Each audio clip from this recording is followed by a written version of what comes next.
అసలు ఏదైనా హామీ ఇచ్చినటువంటి హామీని అమలు చేసేటువంటి దానికి మనం ఏదన్నా ఆ తపన పడ్డామా లేదా, ఈ విషయాలన్నీ పక్కన పెట్టి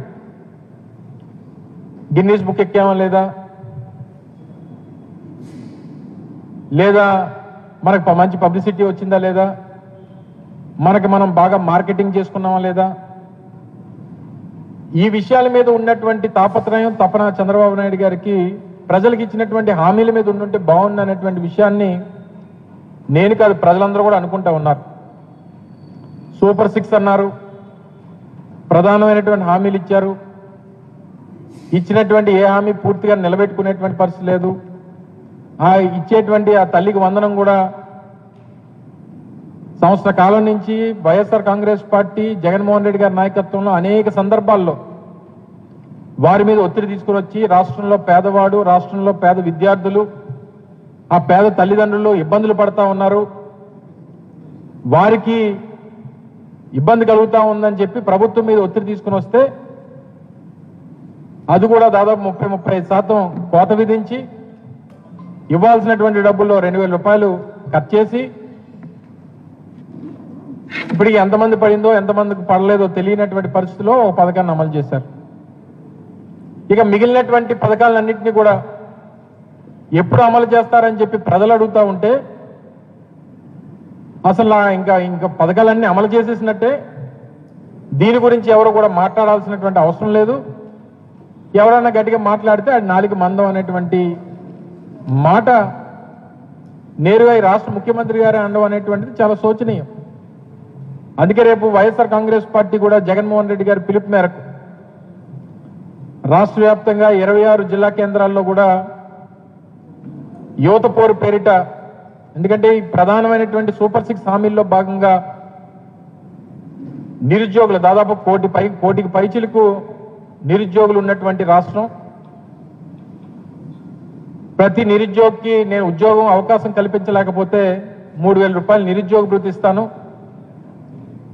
ఆ నిరుద్యోగ భృతితో మీరు జీవనాన్ని గడపండి అని చెప్పి హామీ ఇచ్చి అధికారంలోకి వచ్చినటువంటి చంద్రబాబు నాయుడు గారు సంవత్సరం బహుశా 14 నెలలు అయిపోతా ఉంది.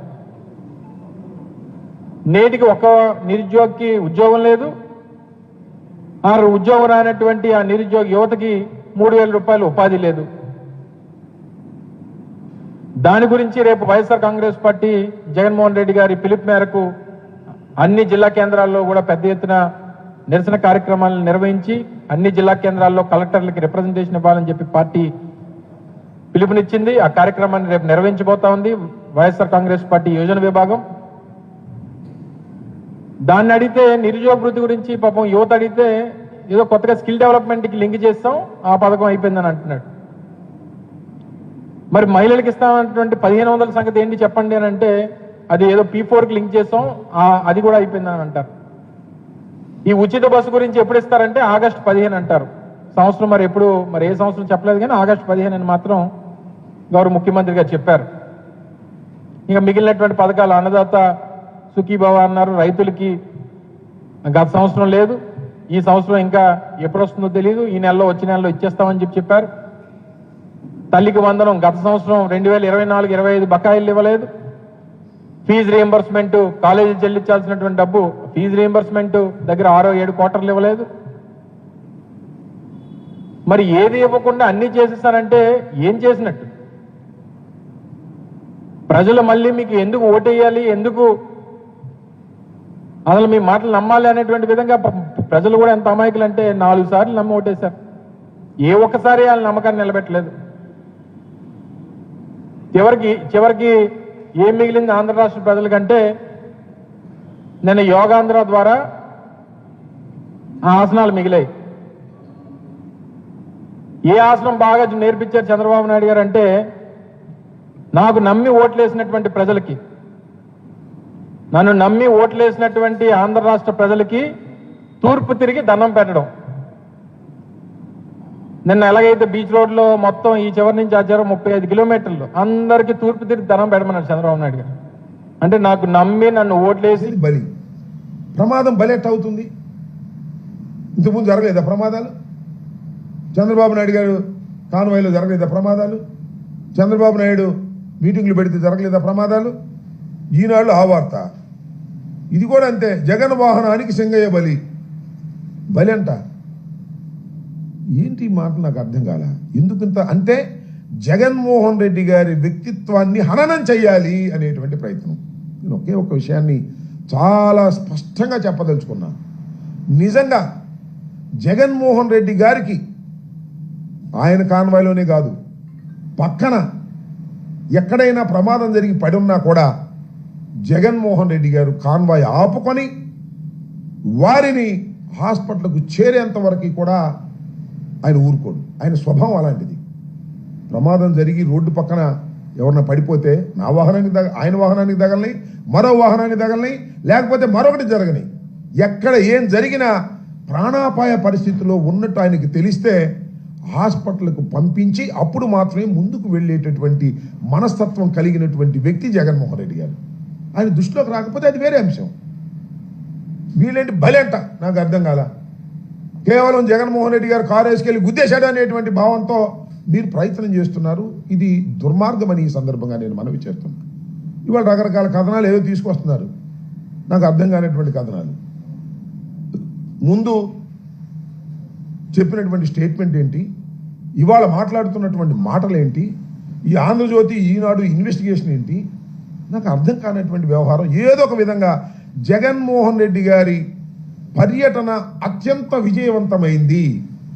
అనేకమైన ఇబ్బందులు పెట్టినప్పటికీ కూడా విజయవంతమైంది. దీన్ని భరించలేక ఎన్ని కేసులు పెడుతున్నారు మా మీద? రాత్రి ఒక కేసు పెట్టారు, వచ్చి నోటీస్ ఇచ్చి వెళ్ళారు నాకు రాత్రి 10ంటికి. అనేక మంది మీద, పల్నాడులో ఉన్నటువంటి వైఎస్ఆర్ కాంగ్రెస్ పార్టీ నాయకుల మీద, సుధీర్ భార్గవరెడ్డి మీద కేసు పెట్టారు, గోపిరెడ్డి గారి మీద కేసు పెట్టారు. ఏదో ఒక విధంగా ఈ పర్యటనలో జరిగినటువంటి విషయాల మీద భూతత్వంలో పెట్టి చూపించి జగన్మోహన్ రెడ్డి గారిని బయటకు రాకుండా కట్టడి చేయాలి అనేటువంటి ప్రయత్నాలు పోలీసు యంత్రాంగం సహాయంతో చేయటం చాలా దురదృష్టకరమని ఈ సందర్భంగా నేను మనవి చేస్తున్నాను. జగన్మోహన్ రెడ్డి గారి పర్యటన విజయవంతమైన తర్వాత దాన్ని చూసి జలసిగా ఫీల్ అయ్యి అనేక రకాలైన దుష్ప్రచారాలు చేసేటటువంటి కార్యక్రమం, జగన్మోహన్ రెడ్డి గారిని వ్యక్తిత్వాన్ని హననం చేసేటటువంటి కార్యక్రమం దుర్మార్గంగా చేస్తున్నారు. దీన్ని ప్రజలు గమనించాలని మనం చేస్తున్నాం. ఏం చేసినా సరే వెళ్తే ఆయన అంట బెట్టింగ్లు కట్టి చచ్చిపోయాడని ఆయన మీద పెడతారు. నాకు తెలుసు బాగా రెంటపాళ్ళ గ్రామంలో బెట్టింగ్లు కాదు అది. ఈ రకంగా దుష్ప్రచారం, జగన్మోహన్ రెడ్డి గారి ప్రచారం, జగన్మోహన్ రెడ్డి గారి పర్యటన బ్రహ్మాండంగా ఊహకందని విధంగా జరిగితే దాన్ని భరించలేక ఈ విధమైన నీచమైన తప్పుడు ప్రచారాలు చేయటం చాలా దురదృష్టకరమని ఈ సందర్భంగా నేను మనవి చేస్తున్నాను. ఇట్ ఈస్ ఎన్ యాక్సిడెంట్ జరిగింది, దురదృష్టకరం. అతను ఎవరో కాదు, మా కార్యకర్త. జగన్మోహన్ రెడ్డి గారు అంటే తీవ్రమైన అభిమానం కలిగినటువంటి వ్యక్తి. అందుకనే ఆయనకి 10 లక్షల రూపాయల ఆర్థిక సహాయం ఇమీడియట్గా జగన్మోహన్ రెడ్డి గారు చేశారు. మేమందరం వెళ్ళి ఆయన కుటుంబాన్ని పరామర్శించాం. పోలీసులు వారిని ఏదేదో చెప్పమంటే వారు చెప్పం, మేము జరిగిందే చెప్తామని వాళ్ళు స్పష్టంగా చెప్పారు. దురదృష్టవశాత్తు Blessed are the meek, they shall inherit the earth. Both Iran and Israel will stop, but indirectly fueling the fire, then saying let them decide who is going to win, then other side saying no one can stop this war, and fine morning saying this war must be stopped. It is sending a confused message to the whole world. Blessed are the peacemakers, Jesus said, Mr. Trump. Jesus said to Peter, I've given you the key. And Jesus called Peter Satan. Why? He misused the key. I believe now my good friend Donald Trump is misusing or not using the White House power to stop the war. I'm not here to blame individuals, anyone. We are here to say, use your prayer. Number one, all, including Guterres, the Honorable Secretary General, I'm coming tomorrow to meet with you. in New York. Please, let us call for peace. Give peace a chance. Trillions of dollars wasted. I remember sitting with Saddam Hussein, Tariq Aziz, Ramadan. I remember sitting with George W. Bush, Donald Rumsfeld, Dick Cheney, 2001 and 2. What happened? Weapons of mass destruction. There were none.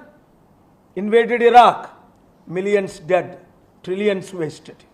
I'm bleeding in my heart for thousands of warmongers with millions of orphans and widows. My ministry is nothing but humbly rescued. We rescued 310,000 orphans, 4 million widows, 21 million youth, peacemakers. And therefore I am asking, starting with my good friend Rabbi, please send a message. Enough is enough. No more wars. Peace is possible. And summarize it. And we are also asking the global media, every available media, don't show our faces, but take our messages with all these 7 leaders. I've not done one press meet since 1981 to 2007, 25 years, landing in 747 all over the world, including India, Iran, Sudan, everywhere. The media comes. I would have no time. 25 years. But why we are doing this press meet with the help of Dr. Awad and my good friend Manoj Sharma? Why? Only through media we can reach 7 billion people to pray for peace, call their MPs, senators, governors, presidents, prime ministers, put pressure, including 535 US senators and congressmen who have been meeting since April 28th, 29th. John Thune, my good friend, pick up the phone and call Donald Trump right now. Lindsey Graham, I told you, you could be better president. Pick up the phone. Ted Cruz, Marco Rubio, Amy Klobuchar, Cory Booker. These are the leaders I met in the last few weeks. I didn't even release their pictures to the media. We are secretly doing. But why I'm calling now this national, international press meet? Time is running out. Russia, China is saying we are with Iran. US, especially President Trump, truly not doing enough. God is God of judgment. For every single death you will not be forgiven. Who much is given, much is required. I have much to say, but I respect my friends. Please speak. Rabbi, start with you. No, you start. You start, and then Maulana. White Chisti. Yes. First, Rabbi, you start, and then White Chisti. Let him speak to. You forgot about mentioning this North Korea president. You introduced the meeting first between US and Sudan. North Korea and Sudan. North Korea, yes. So much to say. We don't have time. Please let.